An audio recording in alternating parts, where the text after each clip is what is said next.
Hey, hello everybody. So what we want to do now is to have a good introduction to Grasshopper. So essentially what we have done in the earlier example here is record history.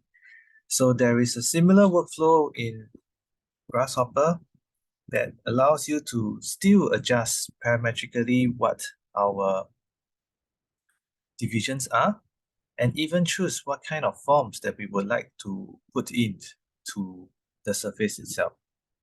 Okay, so to start off with Grasshopper, let's just go to the command line here and type Grasshopper. And your Grasshopper interface will come out. So by right, this will be the screen that you will see.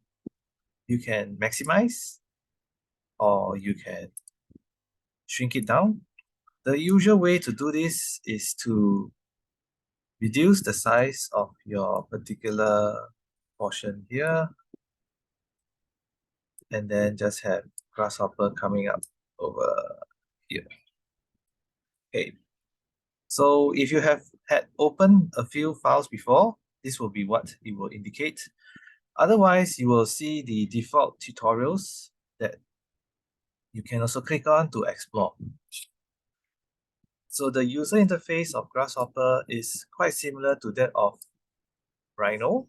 You have a menu bar over here, and then there are also tabs which you can choose your commands. If you install plugins, they will be located after the display portions over here.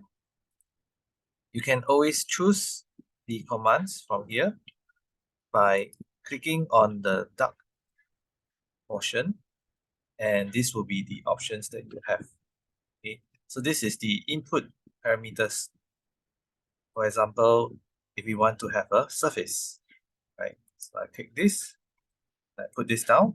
So this is my surface command. It's the same mouse maneuvers. You can use your middle mouse button to zoom in and zoom out. Right mouse button and hold to pan. For this, you don't need to orbit. Okay, so another way to get this particular command is to just double click onto this area here, which we will call the canvas. So double click, and you can just type in your command that you want. A short form for surface is SRF, and you will be able to select this. So this command with a hexagon is essentially a container. So what it does is that it will take in information either from the Rhino viewport or from Grasshopper itself.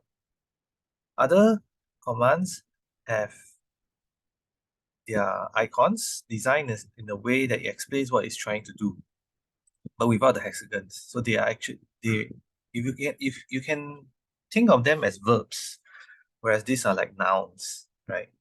Okay, so let's just choose this one. It's a container. Okay, and to establish a relationship between Grasshopper and Rhino, what you will need to do is just to right click, set one surface, and select this. So now what you have done is you have created a connection between your Grasshopper and your Rhino surface.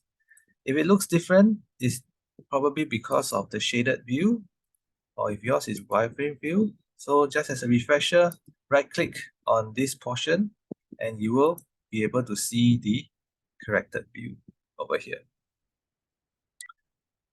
Okay, so this is for the introduction to Rhino Grasshopper. And delete this now. And we will follow up with the box morph tutorial later on.